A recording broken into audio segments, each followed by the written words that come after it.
Before I even start this video, I would like to extend a thank you to Kobe, Shadowlight Chaosman, Dave, Aaron, A. Dudney, Angrier Pat, Beat Bop Joe, Battlebee, Colby, Ethel from Dark Hell, Hexamu, IK4MS, KZ, Natsu, Mike, Oridian, Splitzel, and Sir Umni. It looks like I will, for my first time ever, actually be finishing a series. This will be my last video of the unique loot added in the Reborn mod pack. This will definitely be the longest one as I'm going through shields, grenades, even though there's only one, and relics all into one because reasons.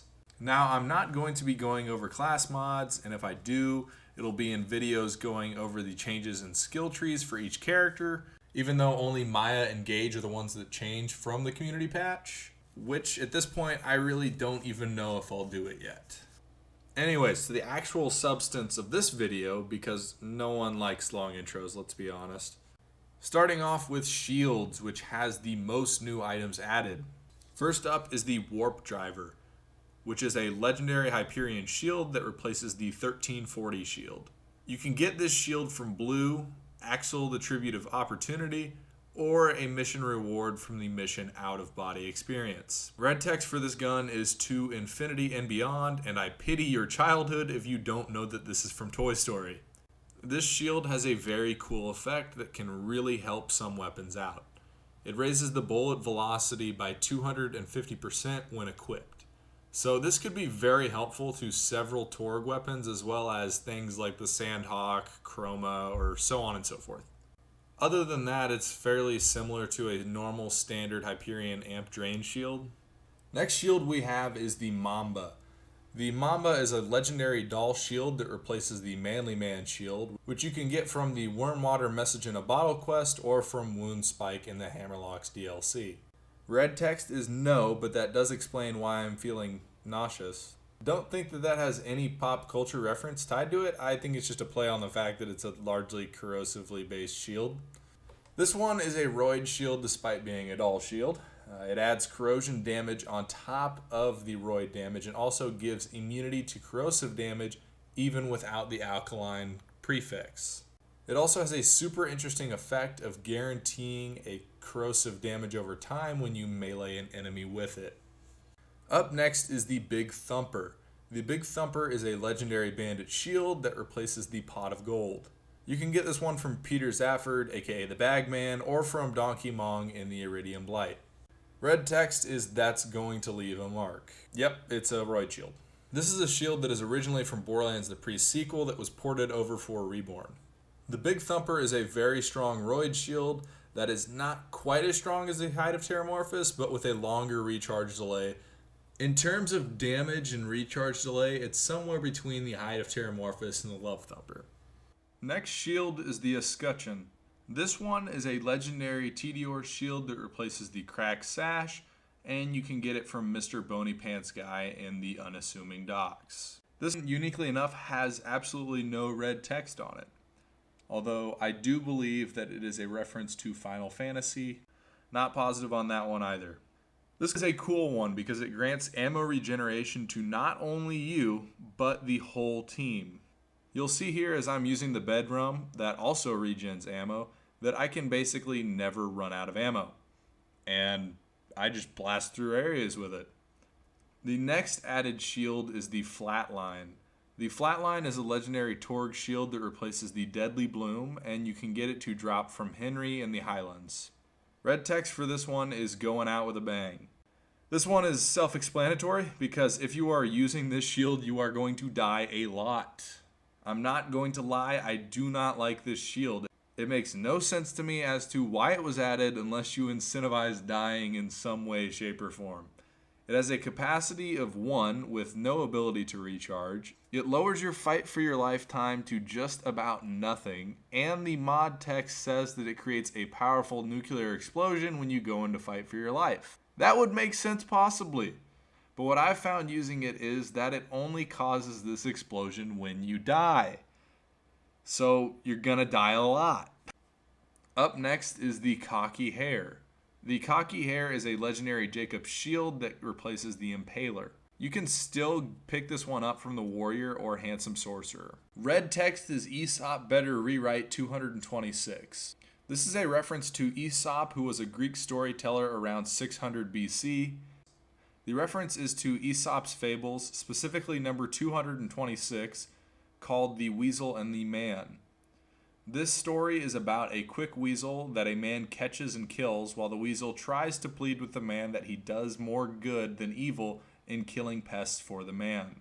This shield is very similar to the Rough Rider, as it grants damage reduction, boosts to max health, and has no capacity.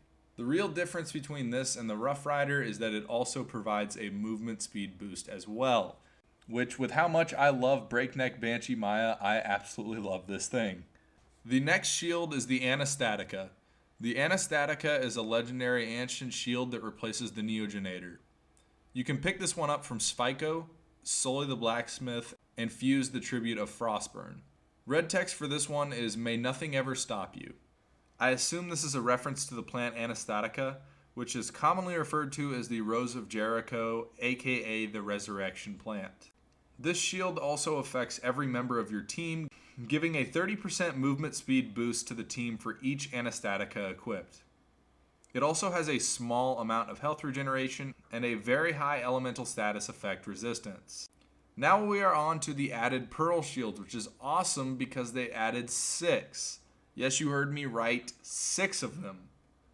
You can get all of these from the Pearl loot pool, which is Cromrax, oh my god, what the hell, Tubbies, and Loot Midgets.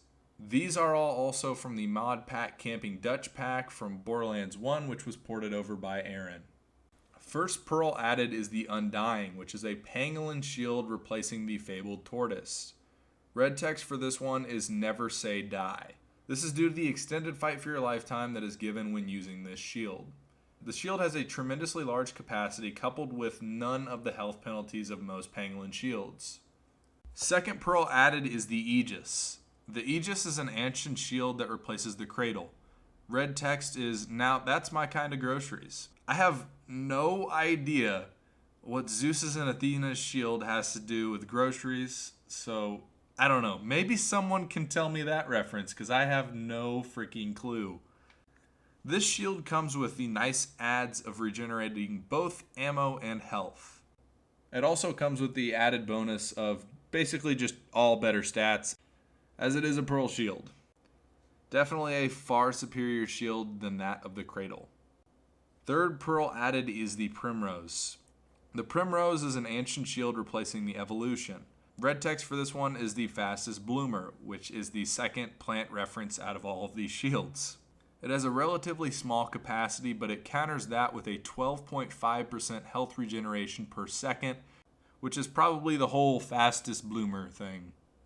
On top of this, it acts as a quasi-relic and also increases the cooldown rate of action skills. Fourth Pearl added is the Evergreen.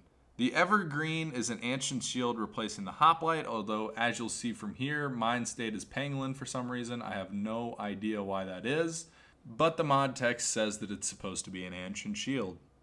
Red text is BFFs for Eva and Eva. Yes, that means this is yet another shield that helps the whole team out. This shield has an increase in capacity for every person that is using this shield. Unfortunately, I have not tried this out with anyone, but I'd love to try it out with 4 gauges and death traps and see if you can get an absolutely absurd capacity, which I'm sure you probably can. Compared to the Hoplite, it also has significantly less health reduction. Fifth Pearl added is the Juggernaut. The Juggernaut is a bandit shield replacing the Punchy. Red text is, well, just bitch. I'm assuming this is a reference to the villain Juggernaut, but I really don't know for sure. This is an absolute beast of a roid shield, so that literally anyone can dominate as melee 0. It has no shield capacity, so you will always get a roid boost and significantly increased damage resistance. The big part is that it has the highest roid damage in the game, almost twice of the big thumper that I was using at the same level. The only downside to this is that it reduces your movement speed, but if you're using 0, you really won't notice with his kill skills unless you're pretty far away from the enemies already. And finally, the last Pearl shield added is the Sovereign. The Sovereign is a Vladoff shield replacing the Sponge. Red text is providing security is one's borders and of one's internal situation. I'm guessing that this means the modder thinks walls work. I really have no idea what the hell this red text is supposed to mean. So this shield is basically what I'd call a hybrid. It's like a pangolin, Tediore, Anshin, and Vladoff all smashed into one. It has a huge capacity like the pangolin, the recharge and delay of a Tediore, the damage resistance and health boost of an Anshin, and can also absorb bullets. This is a super awesome shield that's even cooler than a Borderlands 1 hybrid. So wow, a total of 13 shields added. There are not near as many grenade mods and relics added. The only new grenade we have is the Wrecker. The Wrecker is a pearlescent tor grenade that replaces the Midnight Star. This makes it the only pearl grenade. This is another pearl from the Camping Dutch pack. Red text is Bringer of Death, Destroyer of Worlds, and Wrecker of Your Shit, which is a reference to a phrase by the god Vishnu in Hindu scripture. This grenade is a super simple addition. It basically acts as a grenade nuke that deals quite a bit of damage. That's pretty much about the depth I'm willing to bring to this grenade. There are only 2 new relics added. First is the Godspeed, which is a pearlescent Atlas relic replacing the Afterburner. Once again, another pearl from the Campin' Dutch pack. Red text is And Good Luck, which is a reference to Apollo 11's launch. The big boost this relic gives is that it essentially makes you Sonic the Hedgehog.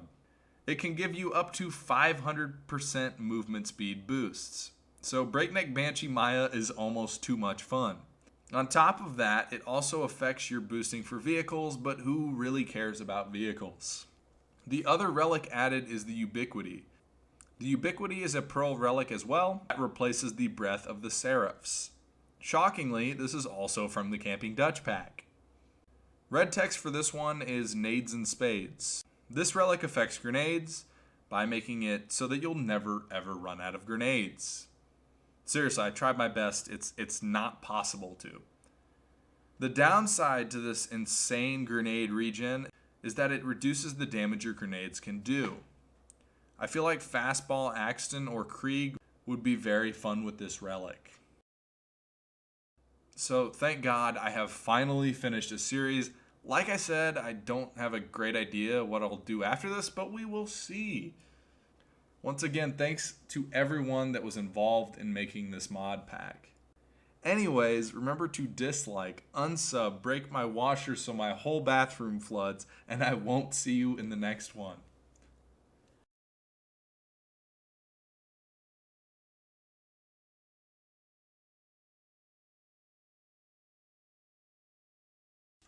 I literally might be pronouncing that wrong too. I don't know how to pronounce this one either. They're just throwing shit at me. I don't. They literally are just like, hey, you know what? We're gonna make this shit so fucking hard to pronounce. Motherfucker, I probably am saying that wrong too. Why did everyone decide to put fucking Greek words in? For real. Like, what the fuck is with all these Greek words that no one can fucking pronounce?